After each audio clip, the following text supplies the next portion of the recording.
So I want to talk about our next section. It's called Extrema on a closed interval, and that's just like the plural for extremes. And the extremes could be the highs or the lows, right? So if you have this closed interval, like I want to be able to identify those particular values. And so what I also want to define too is a critical value. And I may have even used this word throughout calculus already, but just to kind of really specify what is a critical value or a critical number. Okay, so a critical number is any number. So it's any. Wow, it's not working. There we go. Oh, okay, let's try. Oh, here, third time is the charm, right? Make this a thin line, and I wanted to go orange. Let's see. Ah, there we go. It's critical that I get that. Okay, so critical numbers are any values of x where the derivative, I spell, it'll be 1 in 5 more minutes. Any values of x where the derivative is either 0 or undefined. And you think about like if you have a curve, and this is the kind of like the connection of why we worry about critical values. So here's a curve that I'll draw on this axis, and it could be like something like this, There's a sharp turn there. I don't know. So the thing is that if you could find where the derivative is 0 or undefined, then those would represent critical values. And thinking about like, okay, well, where do those 0 derivatives exist? Well, one of them's up here, right? Oh, I thought I went to a brown. The color is not working today. Try one more time. There we go. Right there's a place where the derivative is 0. Here's a place where the derivative is 0. Here's a place where the derivative is undefined. And if you're on a closed interval, so if I completely like erase the arrows here and have a definite ending point, go that color, right?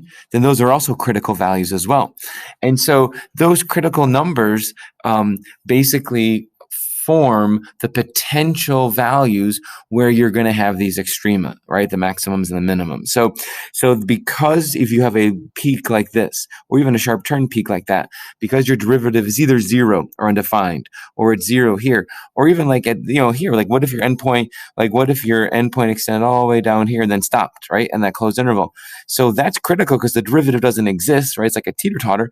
Yet notice it's the lowest point, or that's like the highest point. And that's really all this is saying, that if you want to know what the extrema are, or the maximums and minimums, then you need to look for your critical numbers, right? So suppose a function is continuous on a closed interval, and the reason we want to highlight that, literally, those two key phrases, continuous and a closed interval, is because we're going to look at what happens if we're not, right? But if you're continuous in a closed interval, then the extrema will be your critical values. Like that's it. Like and it's funny because one year on the AP exam, like it referenced like the extreme theorem, and there was like, what is that? It's just this, right? If you have a closed interval of a continuous function, your extrema are going to be the critical values. So then the extrema will be the critical values. So it was funny, and then the next year, like everyone taught critical or the extrema theorem, and it didn't show up again. So okay, but like that's really what the point of these examples are: finding the extrema, find the highs and lows, and if you connect the highs and lows to where the derivative is 0 or undefined, those are the finite values you have to check to see what are those highs and lows. So this is definitely continuous. It's polynomial. It's definitely in a closed interval. So we're guaranteed that there will be at least one high and one low. There might be multiple like local minimums or local maximums, but all it is looking for the extrema, and that means like what are like locally the minimums and maximums, and then let's compare them and see who globally is the biggest or the smallest. Okay, so first things first, I want to take the derivative. So let's figure out like f prime of x is equal to 12 x to the third power minus 12x squared. And I sort of want to analyze this, and this is nothing complicated, like in terms of it ever being undefined. Like you're not dividing by 0, and you're not square rooting negative, so that's always continuous. So there's no undefined derivatives in and of itself. And then we set equal to 0.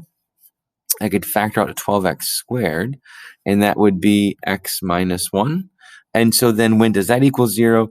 When x is 0 or when x is 1. So like this right here is a critical value because the derivative is 0. And this right here is a critical value because the derivative is 0. And then because of our endpoints, -1 and 2, those are undefined. So those are also critical values. So what I want to think about then is I have 4 possible answers, x, and then I want to analyze their function values. I know -1's critical because it's an endpoint. 0 and 1 are critical because their derivatives were 0. And then 2 is critical because it's an endpoint. Its derivative does not exist.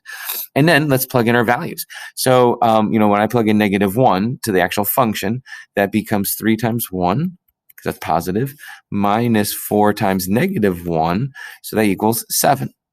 When I plug in 0, 0, 0, that's nice, so I get 0. When I plug in 1, I get 3 minus 4, which is -1. When I plug in 2, there it is. That should be the last spell.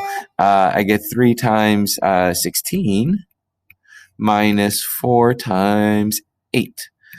So that's 48 minus 32, which is equal to 16. So now all I've got to do is compare. Like each of these could be a relatively like a local min or local max, but I have 7, I have 0, -1, and 16. So my extremes would be the highest function value of 16 right here, and the lowest function value of -1. And so if it ever asks, like, what is that value? That's a y value. If it asks, when did it happen? That's an x. So I know that the maximum, right, the maximum is 16. The minimum is -1. And I only had to check those 4 points, right? I only had to check these 4 points because those were the only points whose derivative was 0 or did not exist. Now, 0 and 7 in between, like I said, they could be like local maximums, local minimums. But for now, it just asks for the extrema, the highest and the lowest, so that those are the 2 values. Okay, same idea on this one. Find the extrema, find the highest and lowest points on this closed interval. And again, it's closed, so that's half the battle. And this function actually is continuous on the reals because that's never equal to 0 in the denominator. So let's find the derivative. So the derivative of that, and I guess I'll just use quotient rule. Why not? So low d high, so x squared plus 1, but just gets wiped out by the 0, minus high. Now d low, that's just 2x. All over low. So that thing's squared. And then when I simplify that derivative expression, I basically get -6x divided by the quantity x squared plus 1 squared. Now, we should check, is this derivative ever undefined? And again, because our denominator is positive, it's never undefined. So now we just check, when is it equal to 0? And initially you might be a little bit intimidated by this, but don't be, because when you set it equal to 0, just multiply that across. So now I know that 0 equals -6x. So that happens when x is 0. So that's a critical number. The other 2 critical numbers are our endpoints. So to find the highs and lows, I only have to check 3 points. I check -2 because that was an endpoint. I check 0, the derivative was 0, and I check 2, another endpoint. Putting -2 in here, that's 4 plus 1 is 5. So you get 3/5. Also 2 would be 3/5. Putting in 0, you get 3. So I know exactly right now that the maximum value of this function is 3. And I know that the minimum value happens twice, but the minimum value is 3/5. So again, you have to be careful and answer, is it asking what is the max or when does it happen? And so if it says what is the max, then I'd say the max is 3. So the max of f of x on our closed interval, -2 to 2, is 3. And the min is 3/5, again, on that closed interval. And you have to be both continuous and closed. This is continuous and it's closed. Okay. Now, let's go ahead and do let's go ahead and do the one more example here, and then the last examples I'll do in the next video. Okay. So when you have a square root, the things you got to be worried about, I should say, is dividing or sorry, is square rooting negatives. And the time this is negative happens outside this interval. So I'm okay. And it is closed. So let's go ahead and do the derivative. And I'm glad we did the quotient rule in the last example, because this one gets the product. So derivative of 4x is 4. Leave our square root alone. And then leave 4x alone. Now be careful, this derivative, it's 1 over 2, and it's a root. But there's a sneaky chain rule, because the derivative of the inner function is actually negative 1. So the same domain from the function applies to our derivative. The only time we'd have to worry is if we fell outside that interval. So now I'm going to set it equal to 0. And then it's a negative 4x on the top if I multiply that over. Actually, I could have canceled that. 2 goes into that, so I might do that. This 2 cancels there. So now it's just minus 2x divided by the square root of 3 minus x. Now, there's a couple of different things we could do and still get the same answer. I think I'm going to clear my denominator. I'm going to clear my fractions.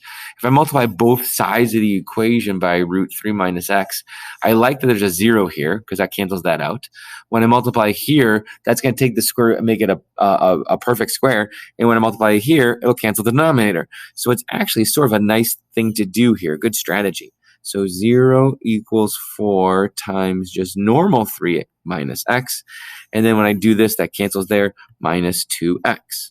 So then if I collect that, 0 equals 12 minus 4x minus 2x. So what is that, 12 minus 6x? So x is equal to 2. So that's a critical value because its derivative was 0. The other critical values are negative 1 and 3. So I've got 3 points to check instead of the infinite number that exists in that interval, because certainly they could have been like fractions or irrational values. It's certainly a possibility. So let's put in negative 1. So negative 1 makes that negative 4 times the square root of 4, which equals negative 8. Put in 2. That's 8 times the square root of 1, which is positive 8. And you put in 3, that's 12 times the square root of 0, which is 0. So now I know my absolute maximum is 8 because I'm comparing it, and my absolute minimum is negative 8. So max, I guess it's still f of x on the closed interval, negative 1 to 3 is 8. The minimum is negative 8. So, okay. So then, like I said, the next video, we'll just finish up the examples here. And then, that'll be enough, to go ahead and start looking at that first homework assignment in chapter 3.